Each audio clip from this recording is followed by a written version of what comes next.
یہ سوال ہے ہم سے سونے کی پوزیشن کے بارے میں. ایک صاحب نے پوچھا ہے کہ ہمارے ہاں انہوں نے سنا کہیں کسی مذہبی لیکچر میں کہ دین نے سونے کے لیے بھی رسول اللہ صلی اللہ علیہ وسلم کی کچھ روایات ہیں، حدیث ہیں، اس طرف کروٹ ہے کہ سونا ہے. تو وہ یہ کہتے ہیں کہ کیا سونے کے لیے بھی کوئی طریقہ مقرر کیا ہوا ہے؟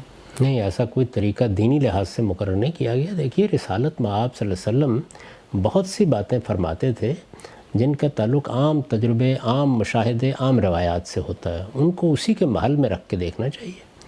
تو سونے کے معاملے میں اللہ تعالیٰ نے کوئی خاص حیت مقرر نہیں کی، نہ اس کے پیغمبر نے مقرر کی ہے. انسانی تجربات ہیں جو بتائے جاتے رہتے ہیں. آپ دیکھیں موجودہ طب میں بھی بعض چیزیں بتائی جاتی ہیں، ایسے سوئیں گے تو یہ اثر ہوگا، اس طرح سوئیں گے تو یہ اثر ہوگا.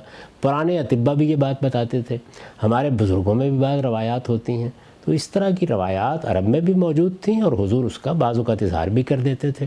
آپ دیکھیے کہ بہت سے جو نسخے بتائے جاتے ہیں، فلاں چیز کھاؤ گے اس میں یہ فائدہ ہے، یہ فائدہ ہے، اس کا بھی نبوت سے کوئی تعلق نہیں ہے. یہ حضور کے زمانے کے تجربات ہیں جس کو آپ نے مختلف موقعوں پر بیان کر دیا ہے. ایسی چیزوں کو نبوت سے، دین سے متعلق کرنا، یہ نبوت اور دین سب کو خطرے میں ڈالنا ہے. تو یہ سمجھنا چاہیے جو محقق علماء ہیں انہوں نے ان کو الگ کر کے بتایا ہے کہ ایسی تمام چیزیں کس محل میں رکھنی چاہیے.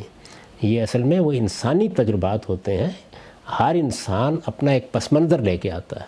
آپ دیکھیں ہمارے یہاں دیہات میں ہماری جو بڑی بوڑھیاں ہیں وہ بہت اپنے تجربات بیان کرتی ہیں جن کو آپ ٹوٹکے کہتے ہیں بعض اوقات.